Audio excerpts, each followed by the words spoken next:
Today's episode of The Chop Shop is brought to you by our good folks over at Manscaped. Get 20% off and free shipping with the code The Chop Shop at manscaped.com.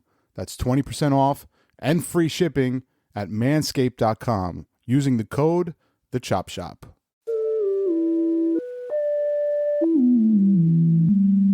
This is a story about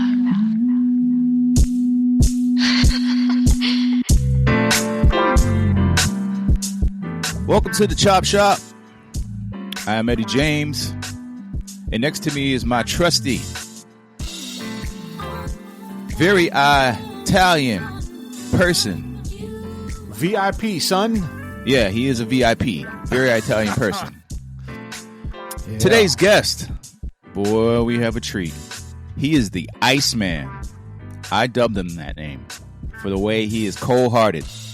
But more importantly, he is one of the dopest producers on the planet. And he has a wonderful album out called Stem Cells. I believe it's one of the greatest albums I've heard in a very long time. Instrumental album. Can't wait to dive into his roots. He's from the T-Dot. Yeah, we'll just dive into it. Ladies and gentlemen, Lancecape. Clap it up one time. Landscape is in the motherfucking building. What up? What's going on, fellas? Let's do this. Dude, I'm excited, man. I'm a big fan. Seriously. I appreciate it. Ever since man. Eddie and Static told me about your shit, literally no word. When I first heard a couple of your shits, I was like, this dude is just fucking ridiculous. Listen, we chop it up about music, and it correlates because, I mean, you're just a fucking chop champion. You know what I'm saying? I like that, though. Yeah. I like that, though. And everything's always appreciated. You know what I'm saying? Yeah. I just say, you know what? Like, I'll be honest, the last 2 years of my life have been probably some of the greatest moments and finally sort of being discovered. It's been a long time. So, you know what I mean? Well overdue, my friend. Well overdue. Yeah. Seriously. A lot of people would say that, but, you know. Lance, first of all, man, thanks for coming, bro. I was a huge fan. Lance and I met, which we have a brotherhood now, the Session Inn, during the pandemic. Shouts to Session Inn. Yep, Battle Lab Session Inn. Salute. We all came together, and it was the warm-up round. Then it was the homies, and then it was the residents. So I remember you playing your joints in the warm-up round. And I was like, oh my god, who the fuck is this? I remember just raw sound. Yep. It was dirt. Yep. There was so much conviction in your joints, man. Your bass lines were incredible. Your chops were just flawless. I felt like the joints you were playing had undertones of some like West Indian, like reggae almost. Like your bass lines were like, your bounce was like that. But we met, and I was just like, we automatically bonded in Session Inn. You know, I consider you a brother. I'm Definitely. glad I met you. But ladies and gentlemen, when I tell you that this gentleman is one of the illest producers on the planet, there's nothing that he can't do.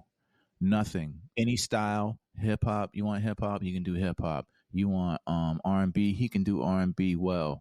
House music, pop music, he can do it all well. Trust me. The Session Inn, we used to have the theme nights in his house. I remember you playing the house records. Incredible.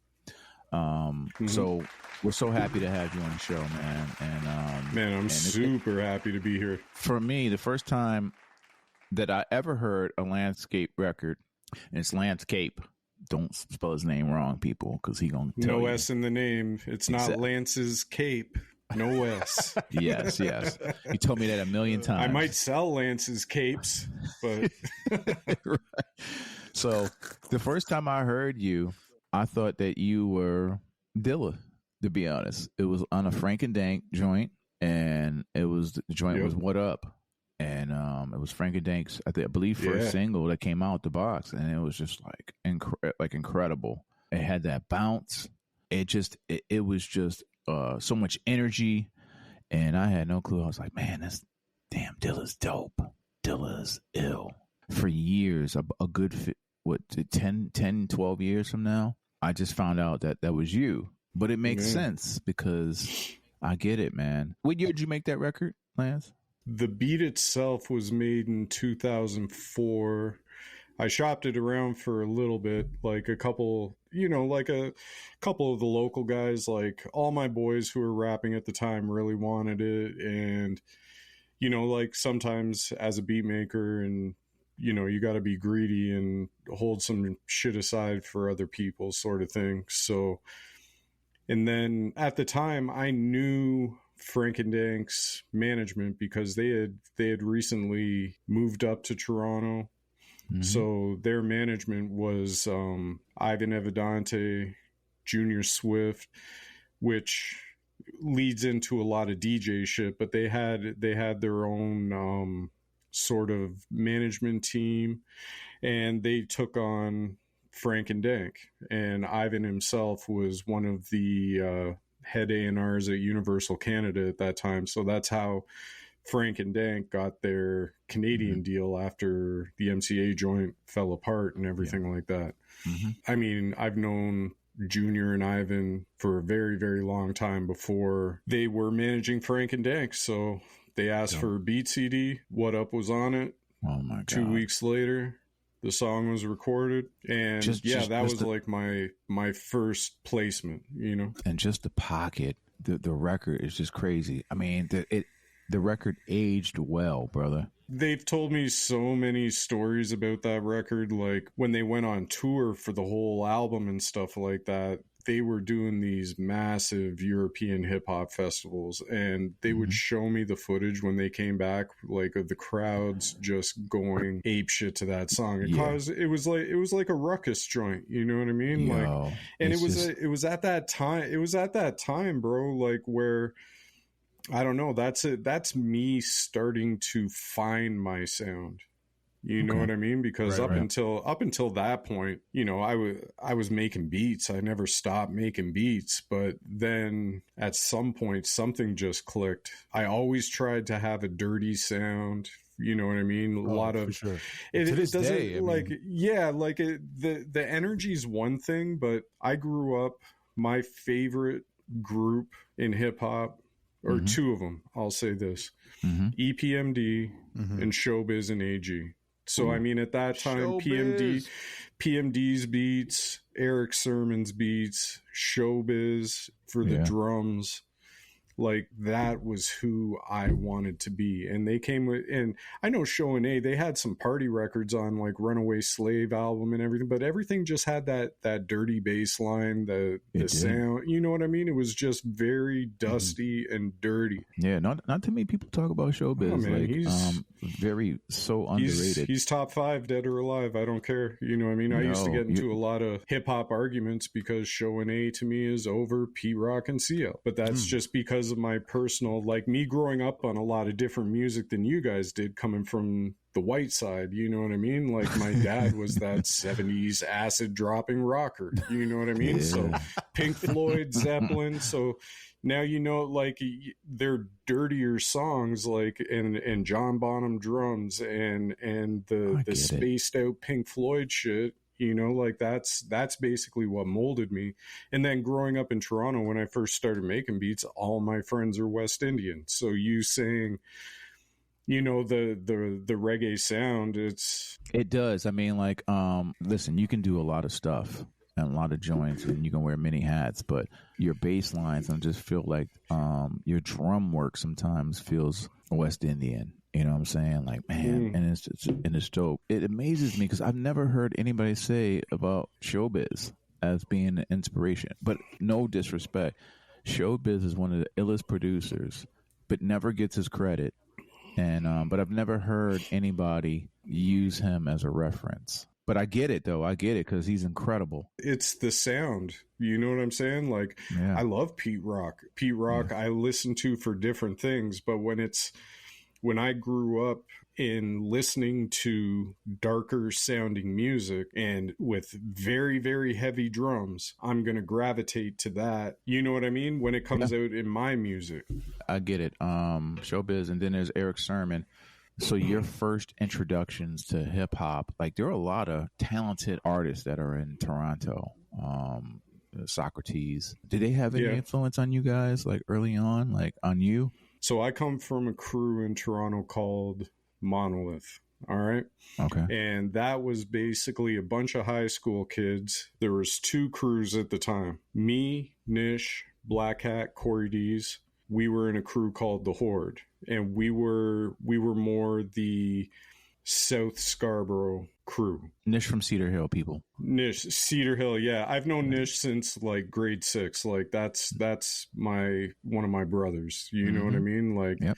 It's funny the word pause now, but we were making pause tapes. We were rapping together. You know what I'm saying? And we ended up meeting up with Corey D's and Black Hat. Their group is called IRS. IRS did a show because we used to have, like, back in the days, like, Toronto was wild for hip hop, and they did this thing. It was called Live at the Barbecue. This was an annual thing in the summer because we didn't have, like, in New York, you guys had your underground radio, you had your commercial radio, and it was all playing the hip hop we all grew up on, whether it was the more commercial songs or whatnot. You know what I'm saying? We only had college radio that was actually playing hip hop. So DJX, he used to run a show called Power Move, and it came on every Saturday from 1 to 4. That was our Stretch and Bobito. The Power Move dudes, they used to do an annual thing called Live at the Barbecue, where they get local Toronto dudes, they book them, they do a show. And it just so happens IRS got booked to do that show. And there was another crew from North Scarborough called the Lyrical Coalition. So those guys saw IRS perform. They didn't know who the hell they were, and then instantly bonded because it was all about dope beats, dope lyrics. You know what I mean? Like, very interesting to me because I know nothing about Canadian hip hop culture. It's not far off from New York hip hop culture because, and it doesn't matter anywhere in the world, New York was the first place that everyone looked to for hip hop. I mean, West Coast, they had Ice-T and their gangster rap and everything. But if you listen to the Chronic first album, a lot of that, sure, it's West Coast influence. But then you hear that joint with RBX and it's like got some heavy, like that heavy, no sample snitching, but that Led Zeppelin drum loop. You know what I'm saying? Like that to me is New York. Ice Cube's first album, solo album, America's Most Wanted. I mean, that's all Bomb Squad. That's fucking New York to me. You know what I'm saying? Like everybody looked up to New York. We didn't have the same sound, but New York birthed a lot of the hip hop, all of the hip hop culture. Either way, going back into the story, so then the Lyrical Coalition dudes loved IRS so much, and then years later, we formed a crew. And now this crew was like, this is how serious we took the hip hop shit, is that the crew started off with like 30 people involved, all MCs. Like Wu-Tang. Kind of, sort of, but like people got cut. Did you guys have an ODB of the crew? Oh yeah, my homie Destro, rest in peace, man. That guy. You would have to know Destro to make the exact correlation and connection to that because, man, Destro was wild. And yeah. So either way, like in terms of the monolith, like dudes had to perform in front of everybody else in the crew, and we had a scoring system, and it was nothing personal. This is just, we were thinking business. Like, so if you scored low, sorry, we're going to be friends, but you're not monolith. You know what I mean? You're not down. Sorry, not sorry, pal. You can carry my crates, motherfucker. No. It was never like that because the dudes were still there. It was all peace and friendly after that and all that sort of shit. I don't want to get you in trouble. No. You go to the grocery store and everything. There ain't no trouble. Yo. We can talk some trouble. I don't even care about that. See, that's what I love about Ice. For everybody who's listening, Lancecape is the king of talking shit. And rightfully so. He is. I like stirring the pot because I like people working harder. Yeah. Wait till we start playing the joints, but... Yeah, just wait till we start playing heaters. That's it. The music speaks for itself, but I know you personally, and you're a man's man, and you don't play. You just don't play. You're very to the point. If you have something to say, and it speaks in your music, man. When I hear your music, man, it's serious business. No doubt about it. I just want to know about actually how you got started doing beats. I know you're a DJ. you crispy with the cuts too. I just want to know the maturation of Landscape and the equipment that you started with, because we all have a janky ass equipment story. You guys are going to have to Google my equipment just to know what it was. You know what I mean? Outside of DJing, so once again, it comes back to my brothers Black Cat and Corey D's. They ended up buying a sampling keyboard, and that was called the Casio FZ1. Okay, so it had 61 keys, 26 seconds of mono sampling time. Ooh. And get this keyboard only had a mono output. It had 8 outputs when you're in the studio and you need to transfer your beats, but to record it to tape, all my early beat tapes were recorded in only one ear, until we realized we had to buy a stereo splitter so we could hear it recorded to tape in 2 ears. Okay, so now this keyboard didn't have a sequencer. It was straight sampling keyboard. So our earliest beats were looping, but we had to get these small little metal barrels to hold down the keys so the drum would keep looping. And then because there was no sequencer, all of our, like, because you put the drum loop on a certain amount of keys, so if you want it slower, it's going to be pitched down. If you want it moving faster, you can't control the tempo of the beat you're creating. It's just going off the loop speed or the pitch that the loop is going to be playing at. Yo, you want to hear something crazy? This shit is still going for like $800 on eBay. Yeah. The sounds from that shit cannot be recreated. Now, then finally, you know what I mean, got a little bit of money in our pocket. We went and bought the Atari 1040 ST. If you look at EPMD's Strictly Business album, where they're both sitting in the studio, you can see that computer sitting in the background on that album cover. That was running a floppy disk with Cubase 2.0. Oh my shit. Okay. How many times did that shit crash? I know that shit used to crash all the time. Like, well, it never fucking crashed. So basically, that was my gear from, I would say, 95, 96, all the way till about 2007. wow. You did what up on this joint? I did what up on that joint. Cubase 2.0 at those times, that was like the first DAW sequencer that I knew about. That opened up the floodgates for Pro Tools and all that sort of shit, right? That's the way I see it. You know what I mean? Because if you had an ASR, you're sequencing in the box. If you had an MPC 60, you're sequencing inside the box, and all of that is done through numbers and creating, okay, this is sequence 1 for 4 bars, sequence 2, sequence 3 for 8 bars each. Copy the C, you know what I mean? This was all done visually, where you're controlling the MIDI and moving the bars over and all that sort of stuff. To continue on with the story, in 2006, at that time, I ended up purchasing a 16-track, it was a Fostex multi-tracker. Okay, that's another T-shirt, bro. Everybody got a Fostex. Everybody. The 16 track multi-track. I bought it because I wanted to start recording in house, but my computer died with the Cubase.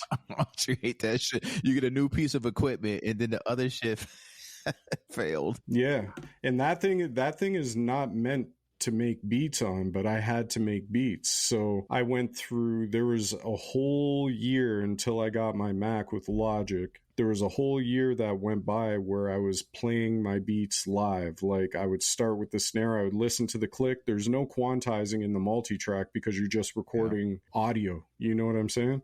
So there was a whole year where I would make like 5 different sequences in one beat. Then I would have to import it into, I think it was Audacity. And then I would bring in all the 8-bar wave files and I would edit them down to make it seamless into my beats. So that's what I had to do to make beats until I got my new computer. Yeah. Absolutely crazy. This is wild. So many levels and so many different stories of how we make music, man. And it's just crazy. It's just something I never heard of.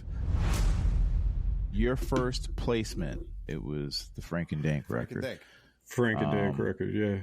How was that check? Because I have check stories about my first check. Oh my! There was the initial payment check, and that was it. let's just put it this way. I have no love lost. No, this doesn't mean anything. I just don't know. And that's the thing. It's like, I'm in Canada. So in Canada, I'm registered with ASCAP. You guys have ASCAP, BMI. Those are the two major companies that watch the radio spins, the video spins, all that sort of shit. So up here we have SOCAN. So SOCAN is the ASCAP and the BMI of Canada. So because Frank and Dank weren't Canadian artists, they can't register for SOCAN, to my knowledge. And at this point, I could probably have a very big residual check sitting at ASCAP for me that I've never collected. You know what I'm saying? That is crazy. You need to look into that.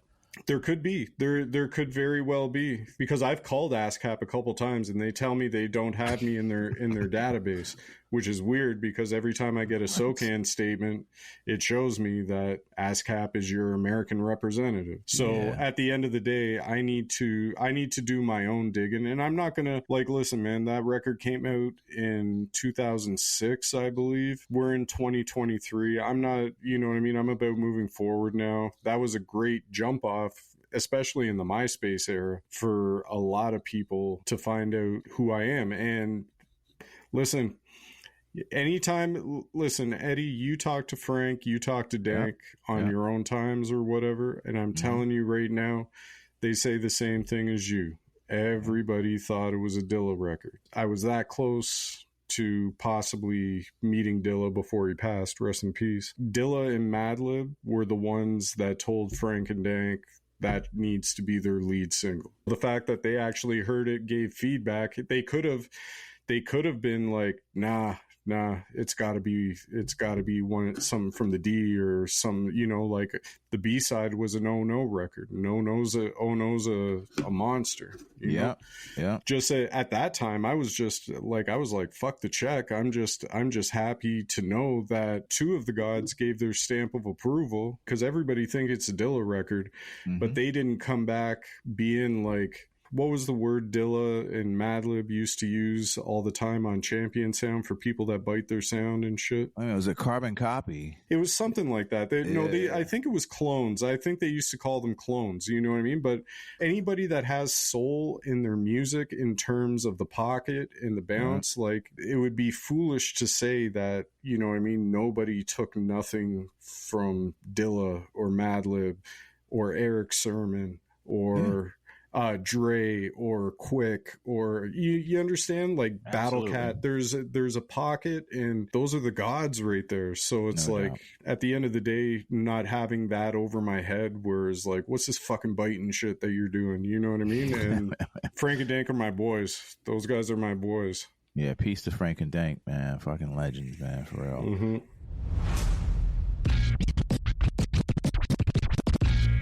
What up? What up? What up? What up? What up? What up? What up? To all the girls that like niggas like me. What up? Hood niggas from the streets of the D. What up? To all the fuckers that don't like us. We still here and that's the D we trust. What up?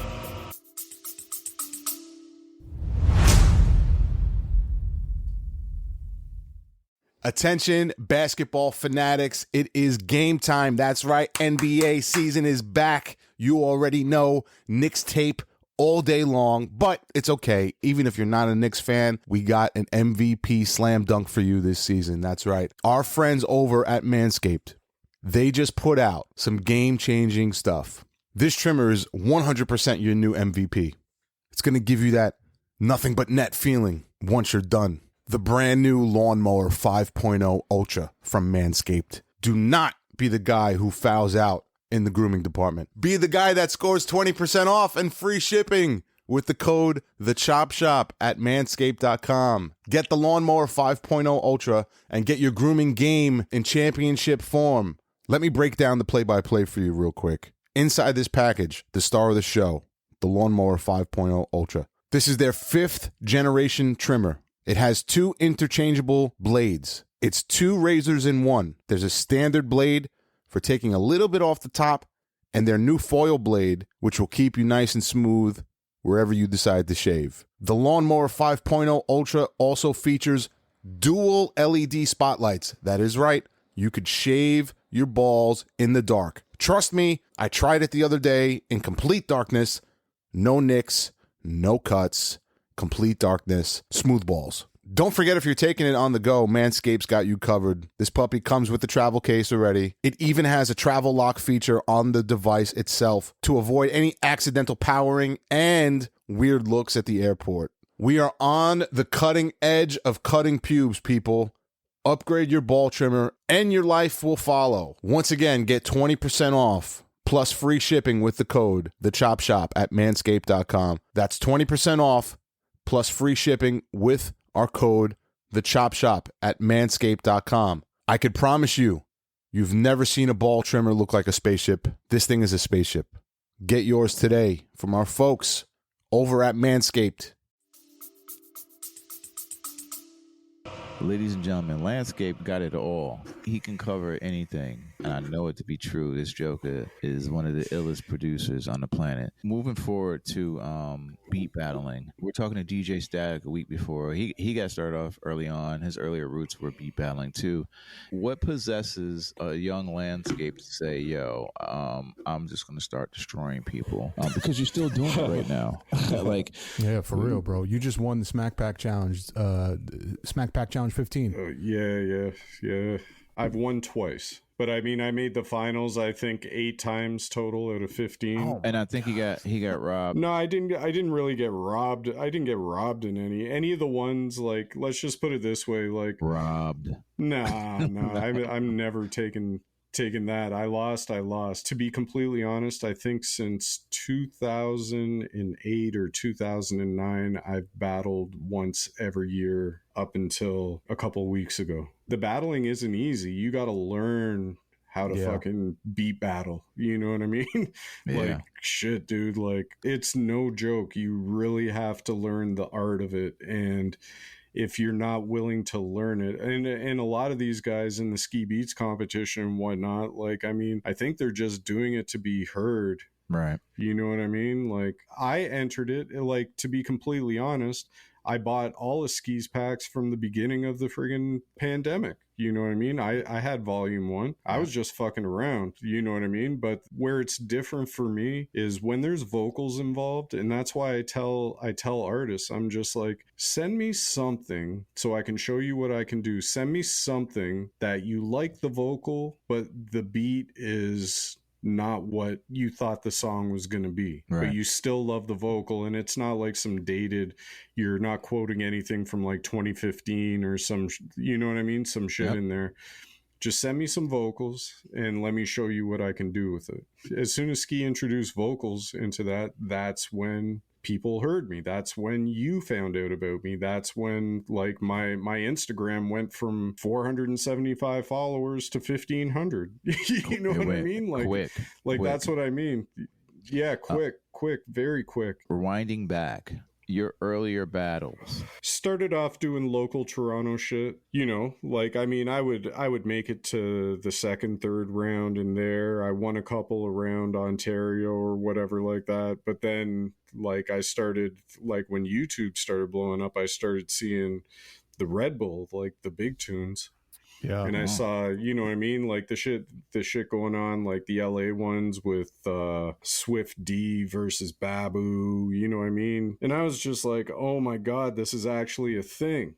And then I went on to the Red Bull website and it's like, submit here to be in the next big tune. And they never came to Toronto. So at that time, I didn't have a car. I didn't have nothing. I used to have to sit on the Greyhound for 7 hours, which is only, like, Detroit is only a 4-hour drive from Toronto, but on a Greyhound you add 3 hours because of all the stops. I could just see a young Landscape with a fucking ice pick, early Iceman days. Like, I'm catching a few bodies. So, like, were you like standing around in the crowd listening to the stinkers on stage? I was standing side of the stage, because that's where, like, you kind of had to be there for when it was your turn to go up, because Red Bull, they made you run your own shit. So they had the CDJs there. So they had the two. They had the two. There was some of those. Believe me, there was some of those. But they only picked 16 dudes out of however many people. Like, and I'm from Toronto, right? Yeah. So my boy Cream, the year before, he was in the big tune, and he started telling me about this dude Frank Dukes. All he's doing is like just looping shit up on stage, and the crowd's going fucking wild and stuff like that. So Frank Dukes, he's from Richmond Hill, which is a suburb outside of Toronto. It's only about 20-minute drive outside of the actual Toronto borderline. I won my round, and then they put me up against Frank Dukes, and this guy fucking slaughtered the hell out of me. Dude, when I mean I got slaughtered, like he destroyed me. Now, I'm in Detroit, okay? I'm going up against a dude from Toronto, but he did the Red Bull the year before me, before I got into it. And behind him, while his beats are playing, he's got Elzai, he's got Guilty Simpson, he's got Black Milk, he's got like all the top dudes right there popping his collar, you know what I'm saying? Hyping the crowd up to his shit. But I will say this, he slaughtered me, but I'm new to battling, right? That was my first big stage battle. When I mean big stage, that shit was 400 people in the place. It wasn't at St. Andrews until the next year. And then the next year, I kind of got some redemption. I made it to the final four, and the crowd loved me. And that's the kind of battles that need to happen more, is where the crowd actually judges your shit. Because the judge battles come down to personal taste of what they like. You know what I'm saying? Most recently, you stabbed a bunch of people on stage at Smack Pack Challenge. I wish it was on stage. Well, it wasn't on. Well, it was virtually, but it's okay. And this is like no shade, people, no shade. Whoever was in the battle, all respect to all the guys who were in there. But Lance will tell you beforehand. He gives you the key. He gives all of the competitors the keys. He tells you better be prepared, because if you're not, it's not going to end well for you. I don't know how many times you said it. Like, you used to say it all the time. And that was that battle. When I went back and I listened to my files, I was like, I kind of took it light on these guys. You know what I mean? Oh, for sure. Because it was a little bit personal. I'm not gonna lie, it was a little bit personal. Yeah, I really didn't give it much thought. I went and I reworked some old files from like 2015, 2016. I was like, let me load up these sessions. Oh, this sounds okay. Let me just flip some shit up. So, Ski Beats battle, Smack Pack 15. You smacked everybody. Easily. So you sampled Bane from the Dark Knight. Right. Yeah. And what round was this? It was the first round. It was a second beat. So this was first round, second beat, Ski Beats, Smack Pack 15 challenge. Oh, you think darkness is your ally? You merely adopted the dark. I was born in it, molded by it.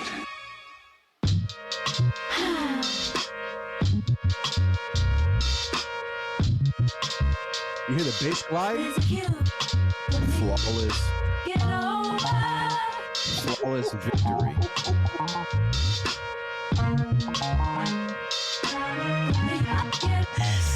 Love hangover flip.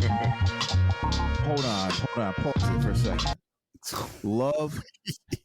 Love hangover. Am I right, Lance? That's it. Diana Ross. Yo, Diana Ross. It don't get no funkier than this, bruh. For real. Like, this is the motherfucking Iceman. Run that shit back, DJ React. Oh, you think darkness is your ally? You merely adopted the dark.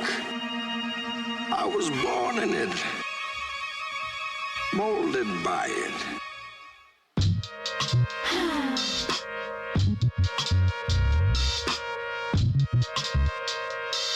There's a cure for me. Get over. Where is your brain?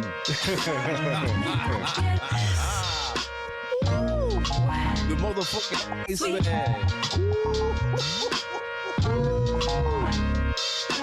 Love you, love you.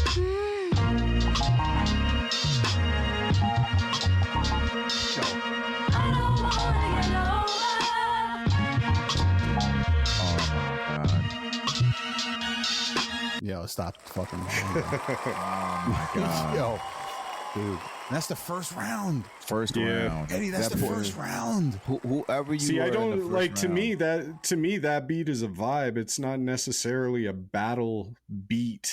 You know what I mean? It's just musical shit. It's all musical, bro. But and I heard I've heard your really dark records. Who's session inside? Lancecape. Hi guys, gang, y'all killing them. Y'all ain't fucking with triple through the mix. I can't even play this shit. I can't That's even. that's I can't just a even play this little shit. yeah. Oh my god. That's hold just on. I an, can't, that's bro. the interlude part before the beat. I can't play it. I'm gonna fucking punch. I'm gonna put my foot through the fucking monitor. I can't play it. And Landscape on the scratches too. Who's session inside? Lancecape. Hi guys, gang, y'all killing them. Y'all ain't fucking with triple through the mix. Trust me, I'm as live as a blitz. Now I reappear, your heart pumps fear. My style never plays out. Don't stop, get it. I got a rare gift. People just wanna chill with me and pass me spliffs. Oh, a straight right combination. Oh, Tyson's in trouble.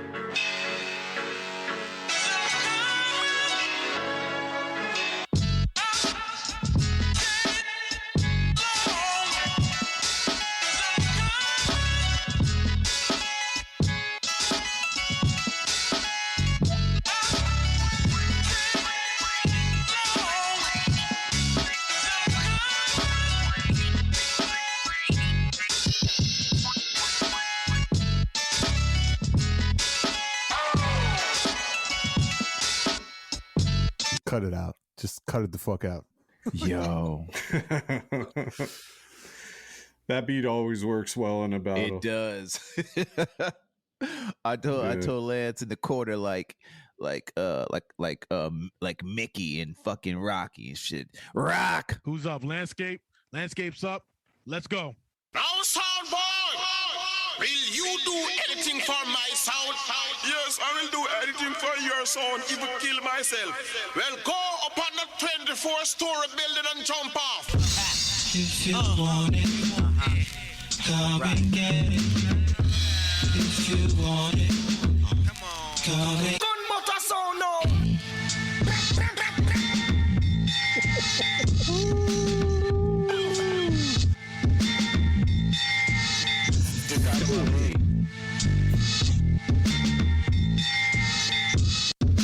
Well, all roads one.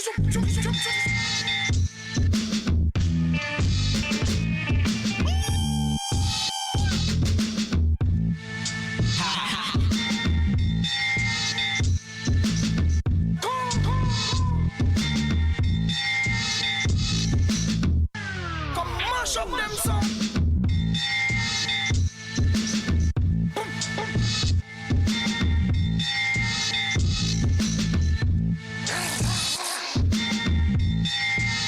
I'm sorry.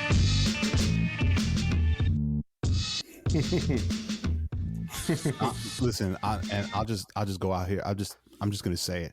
You're setting the bar so high for everybody else that has to come on this show and play their records because For real. yo, like But everyone's different though. We got a legend in the making, people. I'm not Here, can we bullshitting. play one more just to show a little Absolutely. variation Oh, no, of we something? play all Okay, of them. run a whooping. Oh, sure thing. Yeah. I like that. I fuck with Landscape. Landscape is my homie. I done put a couple records out from him, but that don't mean I'm leaning any kind of way. I'm leaning towards whoever the fuck beat somebody up today. Tyson and his attorney made other arrangements not to appear. Seems sinister. Oh yes. This record's crazy, people. But I look around, not a sound, not a sound. On the first day, Oh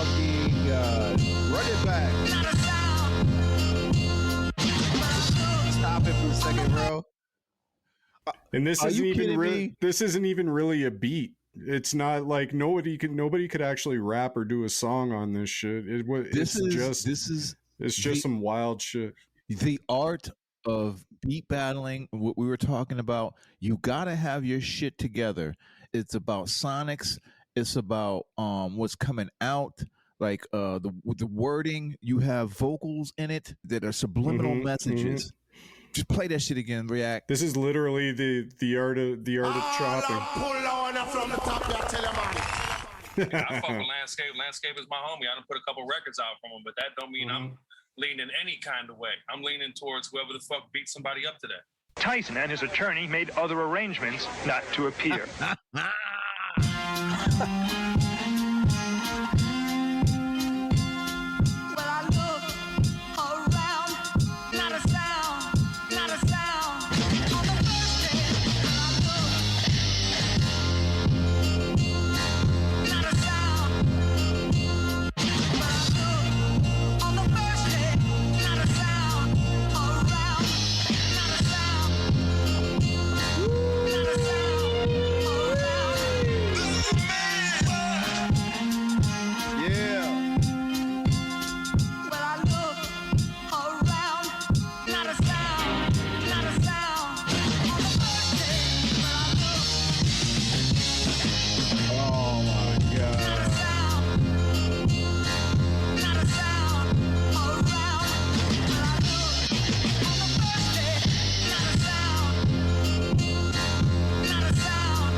We ain't seen no ass whooping like that in 6 rounds, yo.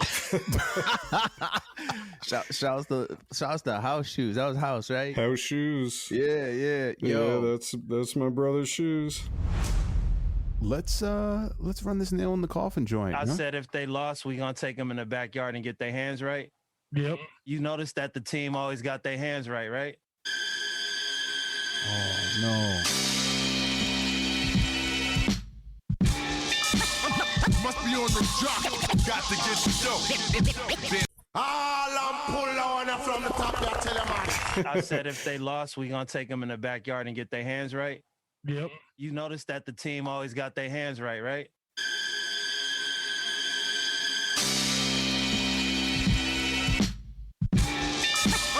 Must be on the jock. Got to get the dough. Damn, he's warning. Now I'm back. I'm coming with the power. Back to back. Turn on the pants. Must be on the jock. Got to get the dough. Damn, he's warning. Now I'm back. I'm coming with the power. Back in effect.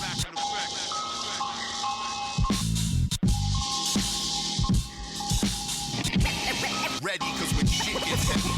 What up, dude? What's up?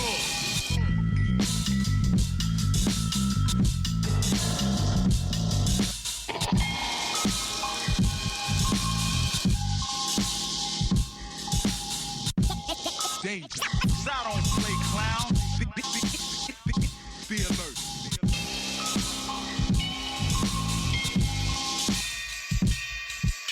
Call him the Iceman.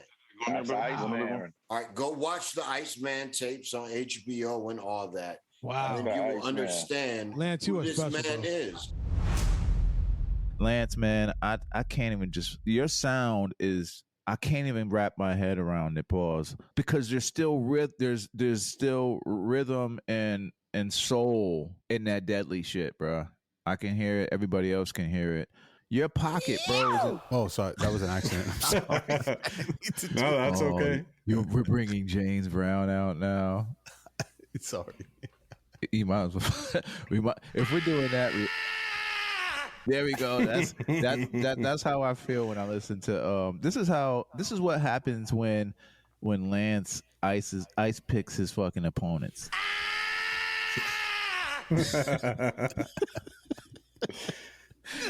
Is there a specific process for you if you're working with an artist or you got a beat battle coming up, like, are you taking the same approach, or is it no? two different approaches? If I'm working with an artist, like, I mean, the one thing I don't want to only be recognized for is a battle beat maker. It's always going to be heavy, though. There's always going to have that dark element to it. But I think, like I said, with something with those kind of beats, if I take the cuts out, it's got a couple nice sequences where there's room for a vocalist. But when it comes to battling, I always have to kind of put myself into that zone. Like, over the last year or so, I've been kind of tired of battling, but I almost feel like there's always these like subliminal pokes, paws that people are putting in their posts and these competitions and all that, where I'm just sort of like, all right, pussy. I've battled against some of the best people that have become friends. Like, I've lost to Theory Has It twice. He's insane. But once again,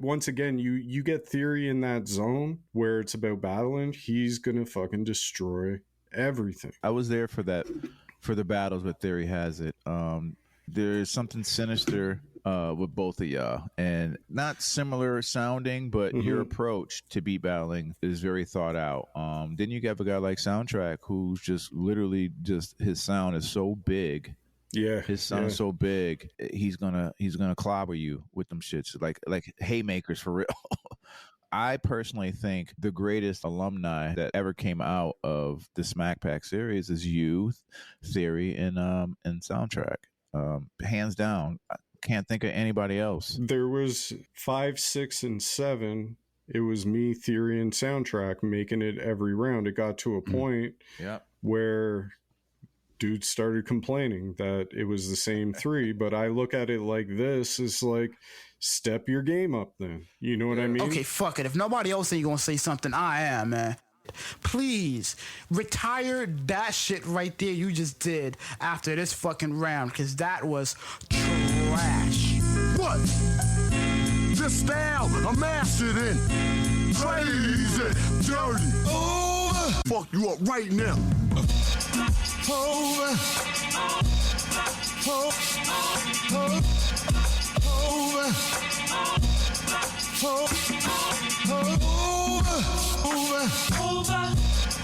My. Over. Yeah. Good thing. Over. Dirty. I ain't no motherfucking dope. What? Over. My. Wow. Over. Get the fuck out of here. Yo. Play all 3 of them shits back to back. Battle beats are easy, you know what I mean? If you're in that right mindset, once you know a format, you know, like at the end of the day, you kind of like, when I first started doing the ski beats things, it was a learning process for me, because I went from, I mean, the entire world shut down at that point. So I went from doing live beat battles where I'm hearing how my shit sounds out of speakers to going online. It was a totally different story. I had to go back, like my first Smack Pack finals, the first round, I had Theory Has It. My shit wasn't loud enough. His beats were just ridiculous. So I was like, okay. So I learned how to compete in the online battles through losing. You know what I'm saying? Because you have to go back and recalibrate. You have to be like, fuck, that shit was loud as fuck. Did you sit down? You were like, I'm going to flip some Old Dirty Bastard tonight. Like, I mean, for a battle, like, if you have any of his acapellas, just his ad libs and just little pieces of what he says is going to destroy somebody.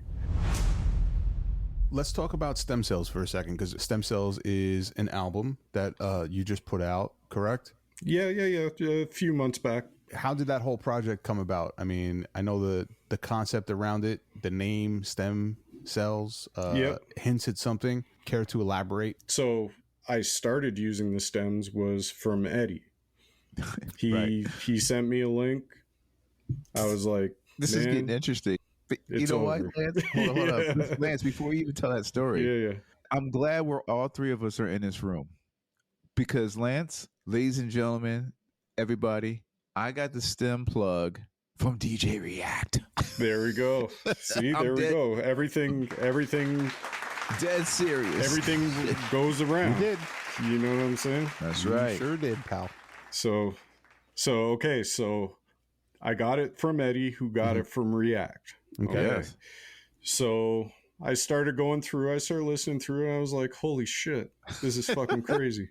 Some crazy shit on that website. Yeah, and then I started messing. I think the first one I messed with was the Isaac Hayes joint, just because I love that record in general. Oh my god! And I know it was a classic. Like, it's been sampled how many times or whatever. And I looked at it almost like you guys obviously remember Madlib's Blue Note record, where he had access to all the tapes and made jazz records and all that sort of shit. I was like, oh my god, this is my Blue Note. This is where I can do whatever the hell I want. When you do the shit to this kind of record, it's a science. It's a skill set.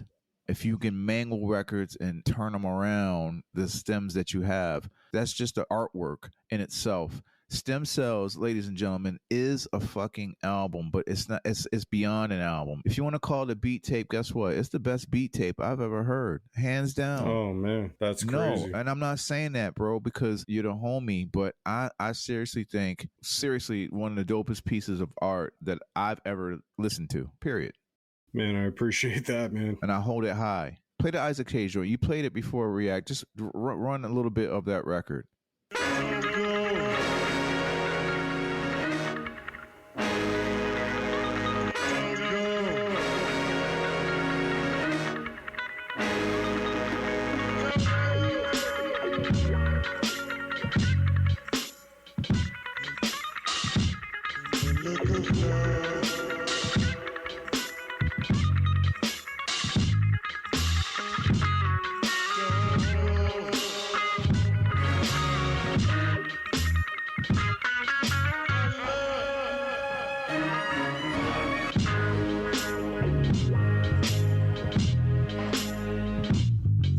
That is art, ladies and gentlemen, for real. I had so much fun making this shit. And that's why, like, I try and tell people too, like, when you're working with stems, sure, you want to call it a cheat code or whatever, but I chopped the hell out of every fucking instrument that was given to me in those files. To be completely honest, some of these shits took me damn near 4 hours to go through, to chop, to create my banks, to, like, it wasn't just like dragging it into a quick sampler and it's already chopping everything for you. I took the pieces I wanted. You have a record here. It's track 17, and it's like one of my favorite foods. What is it called? It's called beef stew. Yeah, so that's a Rod Stewart flip. Come on. Oh yeah, I remember this one.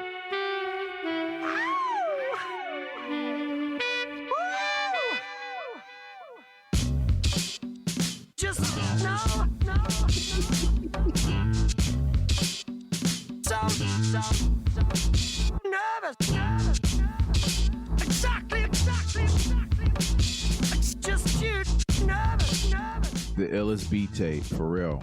One of the illest beat tapes I've ever heard. Period. I mean, this beat tape is up here with like Donuts and like Madlib shit. Yo, Lance, listen.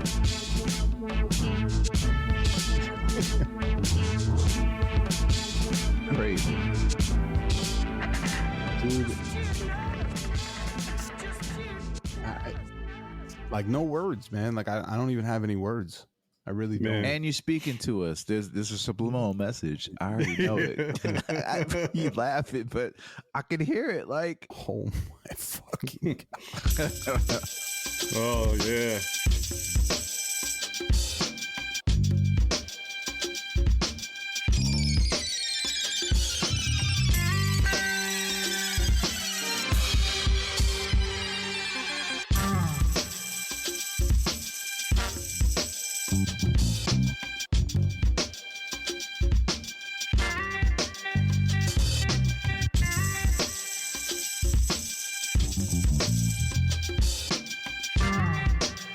That's Landscape looking around the corner in the alleyway with the ice pick. Teddy Pendergrass never sounded so dirty. I know. Yeah. That is that is as we say to the brother Divine Drummer, a stinking dookie. Yeah. Stinking dookie. Or Yeah. security. Right. Got them in the cages. Shouts to Divine Bassline Drummer. Is Stem Cells on your Bandcamp or? It's on Bandcamp and Usound. If you want it on Bandcamp, it's $50. On Usound, it's $25 with 5 extra bonus cuts on there. Worth every single penny. I bought them. Yeah, the last after 21 through 25 is only available on Usound. All right, so let's plug the Usound. Shouts to Tico. Yes, and Usound. Let's play. Let's play another bonus cut. Hold on. hold the fuck on. Wait a second.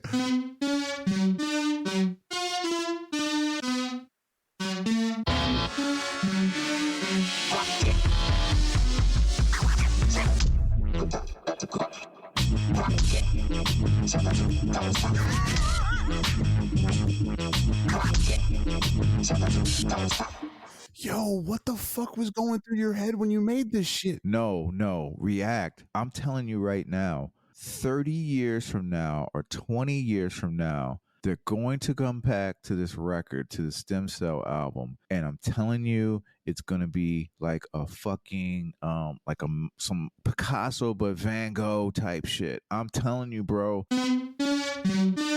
Just hold on before I play it.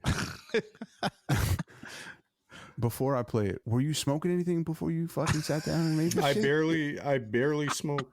I barely smoke, man. Like I used to smoke a hell. Did you eat some lot of mushrooms weed. or something before you popped this shit? Straight sober. Oh my.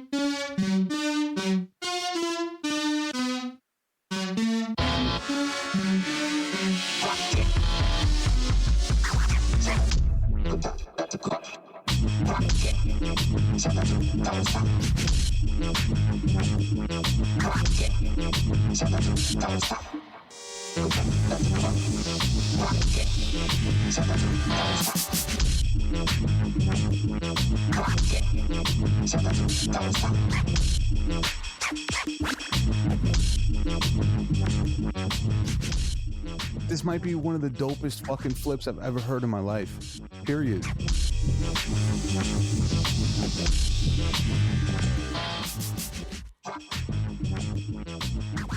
Groundbreaking record from Herbie Hancock. Groundbreaking and Davey DMX. But still, when you listen to it, one of the cheesiest records, and you just turned it into Mangle City. Yeah.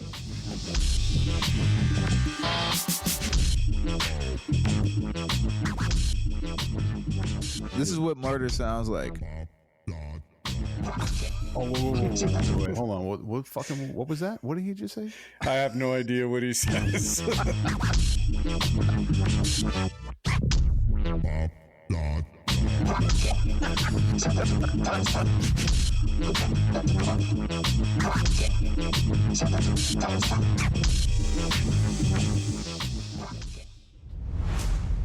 One of my favorite records of all time is Knee Deep, and my man Lance bodied it. Something about the music.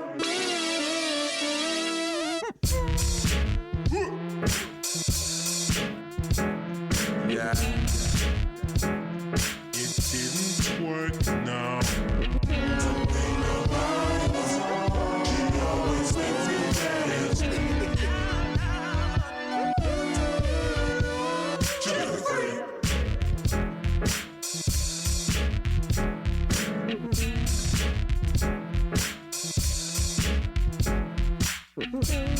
Never misses a beat.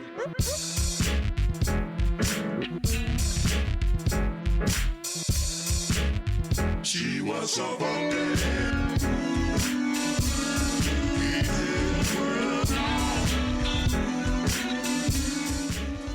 Ladies and gentlemen, motherfucking Landscape right here. Stem cells. I think there was only 5 joints out of the 25 where I used my drums. All the other ones, like, I tried to utilize everything in the pack. So, like, for instance, the last joint there, the Funkadelic, the George Clinton shit, that's like every file was from the stems, drums, everything. I didn't layer it or nothing. That's like a hungry kid in like a poor country just not wasting a piece of the chicken. Yeah, pretty much.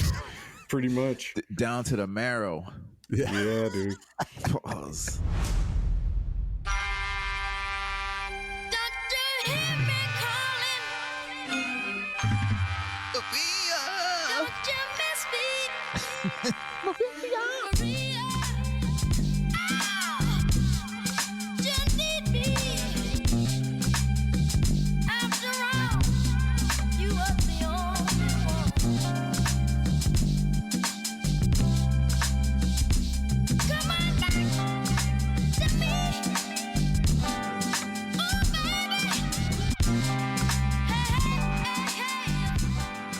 That's all I think about is just superior. That's the word that comes to mind when I listen to Stem Cells.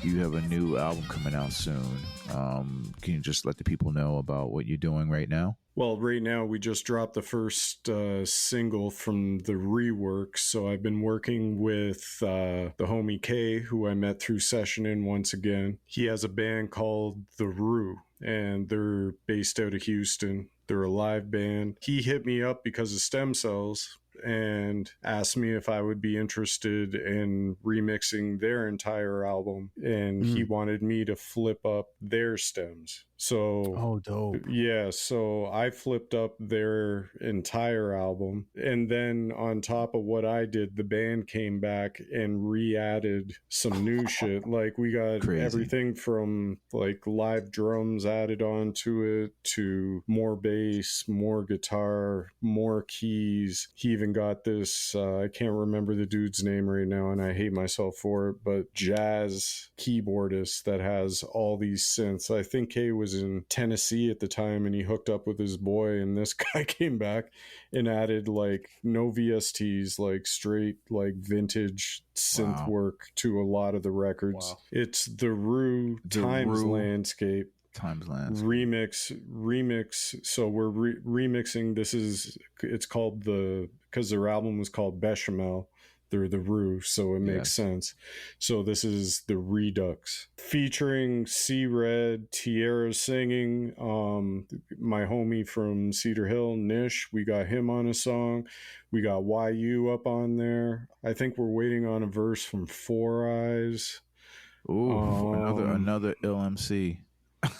To be honest, like, me doing what I did was what I did. What Kay is sending back to me, because I would send Kay what I did. He would set it up so the band can play over their shit.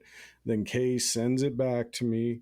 I arrange it. Then I send it back to Kay, and he does all the mixing and all that sort of shit. Like, Kay is a Kay from the Rue.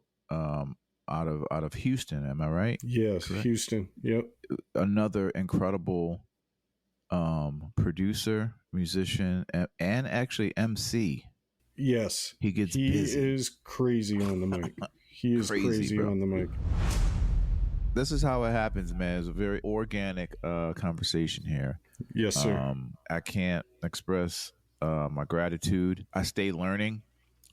Same. You guys are younger than me, but I stay learning, and I'm always in good company, man. And you are definitely one of the illest producers. I'm excited to hear future Landscape joints. Seriously, when you come to the Chop Shop, bro, it's all about you, man. I'm excited to hear the future, because I know you can do everything, man. And one of the illest producers today.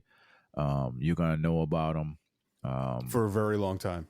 Yes, absolutely. And the Stem Cells, I'm telling you right now, it will go down as one of the illest records. I'm telling you, 30 years from now, when they go back to buy vinyl, which you better start doing some vinyl on that record. Yeah, I got to. Bro. I mean, I got to. We had to talk about that. Yeah. It would be one of the illest pieces ever. So, Yeah. with that being said, man, ladies and gentlemen, the motherfucking Iceman, Ice. Lancecape. I appreciate you guys. Man, we appreciate you, brother. For real.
One.